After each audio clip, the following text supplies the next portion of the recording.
doing my best to make you part of us is the rest. Hey everybody, it's Phil here. Today we're going to watch a video with Jimmy Dore talking to Max Blumenthal. He's pretty good. Max asked another question. Who did you ask this question of, Max? So this was the diversity What and weapons are national better, security safer panel than that real weapons? I will never get up in the morning except for things like this. And it had just to see if it's real. It sounds like a dream. Yeah. oh yeah, these were former and current Pentagon and State Department officials on stage talking about diversity, equity, and inclusion. That's what they're talking as they murder people. They're talking about making machines that slaughter people. That's what they're all about. Yeah. Do you remember when General Miley, when it was the beginning, when they really started pushing this, and that guy General Miley was like, "Well, I'd like to get to the roots of white anger." Yes. And I'm like, what?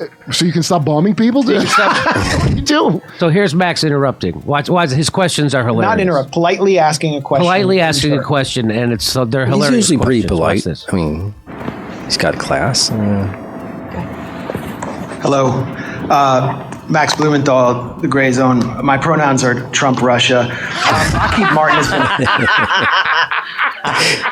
Oh no! We're not too sure. So he is asking a polite question. It's a lot meaner that you're polite. And it is meaner than you're Is it like polite. is he on our side or they gave him a freaking microphone? Okay, here we go. Hello, Max Blumenthal, the Gray Zone. My pronouns are Trump, Russia. Lockheed Martin has been identified as one of the most diverse employers in the country, and I was wondering if you knew by any chance how many products or weapons produced by Lockheed Martin, diversity and equity and inclusion bombs have been dropped on the children of Palestine, Yemen, or Syria. And also, do you happen to know off the top if any non-binary U.S. Navy divers were used in blowing up the Nord Stream pipelines? You know why they didn't? Because I would have thought when you said my pronouns are Trump, Russia, and for them, like, he'd be the same view dragged away. But they had to wait because you said my pronouns are Trump and Russia, and I bet you, even though they heard Trump, Russia, he said it was his pronouns, so it seized them up for a minute. For a second. Like, wait, this might be real pronouns. We can't violate the pronouns. Yeah, like, wait to see if these are real pronouns before you tackle them. Well, this woman was holding the microphone for me, and she was clenching it with two hands, and I was trying to just take it, and she was like, no.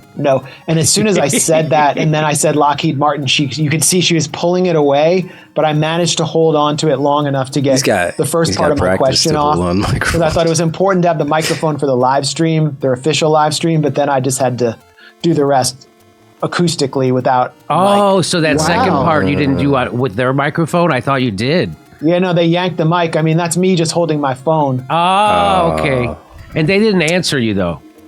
Missed the delivery. No, the Huffington Post tool who was moderating was like, if anyone has any answers to that, please let them know. And then they just politely moved on. I mean, and you could it's just a very delusional. Like I would feel like such a humiliated fuck if I was on stage at that bullshit thing and you said something like that, and I'd be like, "Oh, this is all fucking bullshit." Like, but they don't do that. They just like, let's all pretend it's like they're at prom and they don't want to ruin it. They are not trained for that question. The question they're trained for, if they're being asked, is, I hate trans people. Like, to mix it with, they're like, no, we're doing good. This is DEI. This is DEI. We're doing good. My entire brain works only on acronyms. Yeah. DEI, CIA tells it what. Right? Wouldn't you feel like that, Max, if you're on stage doing the thing? I just don't understand what's going through their I guess I do. I guess it's not their group job. Thing, they can't answer to these types of questions. Hey, why don't cows break out of line? The other questions were all like, what can we do to get more, it was like they were fighting the civil rights movement from inside the Pentagon.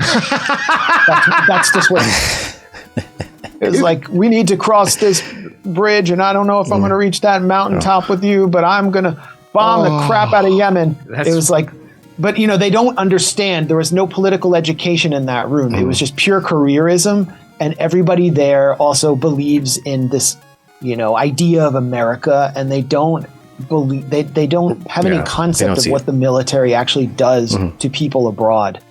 No, they have no idea. Well, they have no idea that we're the world's terrorists. They have no idea. That's not what they see. That's a fact. How do they? No, I mean, you're a Nazi for saying that. Yeah.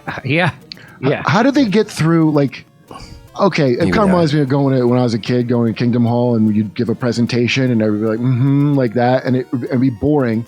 I mean, I didn't do drugs back then; I was a kid. But how do these adults? That's why it was adults boring. who can drink now.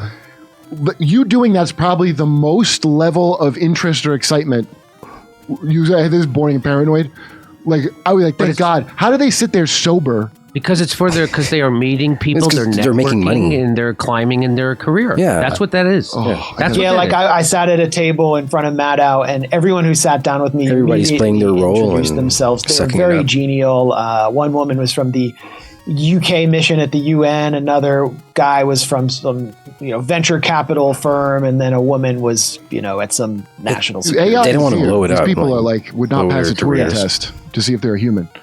No, they're indistinguishable from Skynet humans, but at the same time they're more fallible. That's a guy from he was one of the speakers there. I found out from some consulting firm. He came over and he groped you. The bear groped me. He came up to me really closely and photographed my face, and then he turned my credentials. My lanyard happened to be flipped around, and so he flipped it, and he kind of handled me and was like, Max Blumenthal. All right, I see. Okay, I'm gonna. You know what Pete Buttigieg did when a reporter talked to him? He goes, "Hold on, I'm just taking your picture." Yeah, it's like, dude, you're trying to scare people from asking questions of government officials. That's what they were doing in Pete Buttigieg, and here he's doing the same thing. He's trying to intimidate you for asking a question that they didn't want to have. What asked. Are you going to do to me? What are you going to do? And he didn't ask me my pronouns. They're he, his. I want to know this that. This is like that Phil Oakes song where he said, I'm much older and wiser now, and that's why I'm giving the cops your name, right? That's just one of the lines in that song. It is. Yeah. And don't remember. That's what this is, right? This guy's like, I'm going to take your name now. I'm going to give it to the cops. You're in trouble. Don't you think they already have Max's name? Yes, of course. They've already arrested Max. Hilarious intersexualization of their propaganda narratives, Max. It was like watching an intervention at a clown show of lies and hate that everyone was absurdly taking seriously with sanctimonious sensitivity. That was really well said by whoever the hell that is. Is that you, Max? Is that your sock puppet? Because I can't write that fucking smart. I'll tell you that.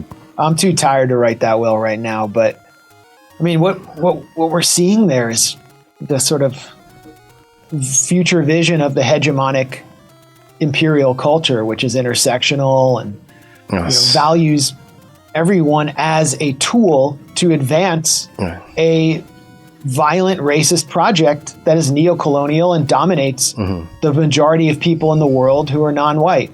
I'm sorry, that's what this is all about.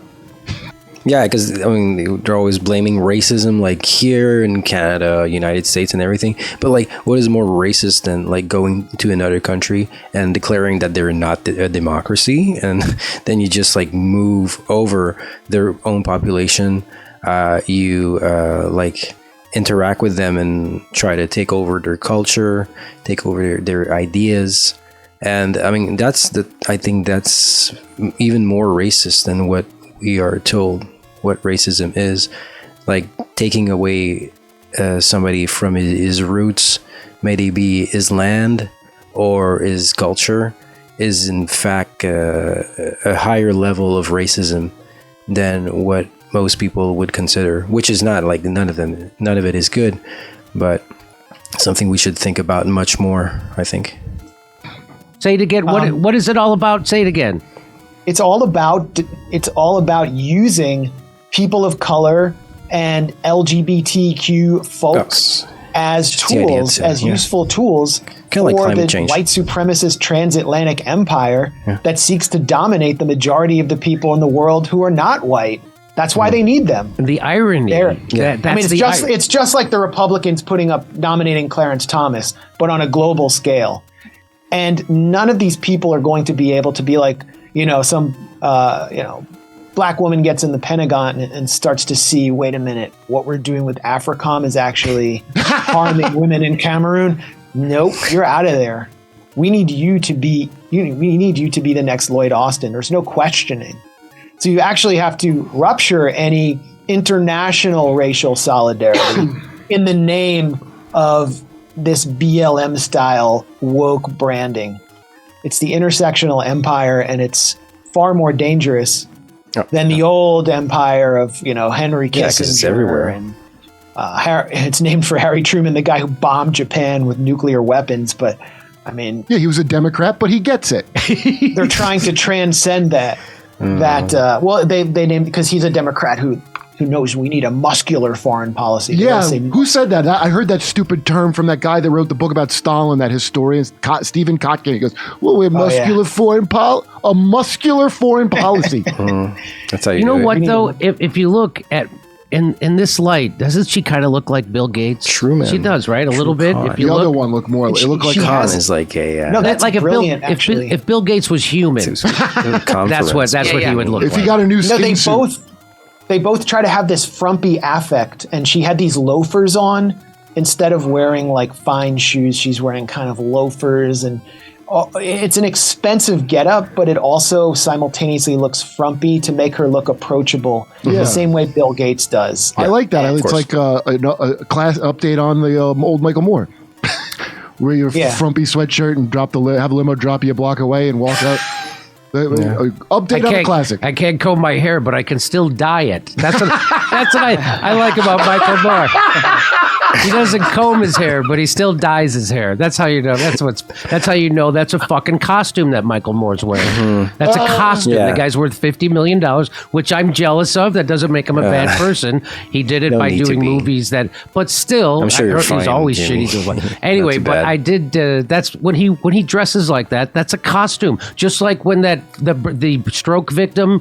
Fetterman. Oh my That's God. a costume. He wasn't really a regular person. Those are all costumes. I don't think Fetterman ever had a fucking job in his life. I thought he came out Maybe of literally. he never like had mining uranium a seizure. in He's just an actor. His costume is appealing to the adult toddler constituency. Oh, Just yeah. like with Zelensky. Pretty That's much. a costume that guy's wearing. Yeah, he's right? an actor. He's always Anyway. It's like a kid dressed up as That's what G.I. he was Joe doing for before. Halloween. That's still what he's doing now. Yes. Yeah, But Rachel Maddow has this. Go ahead. You want to say something, Matt? that's not Oh, Rachel. I got a Maddow. hard It is? out because Anya's Okay, I'll let you joining go. you at 6, so I got to bounce. Okay. Great to talk Busy to you. guy. Great job. Thanks for doing that. We'll talk to you soon. Thanks so Hey, much, Jimmy. I want to remind everybody July 14th and 15th, Max will be on the doing stand-up comedy in Baltimore at Really? McGoobies. I didn't know If he you was haven't doing seen comedy. Max's Well, stand-up he's funny comedy, sometimes, so it's I guess really so. worth it. It's really and at times better than mine, ladies and gentlemen. I'll even say No, that. no. I hope I can live up to that. Now I'm nervous. He's getting red now. It's really worth it. So we'll see.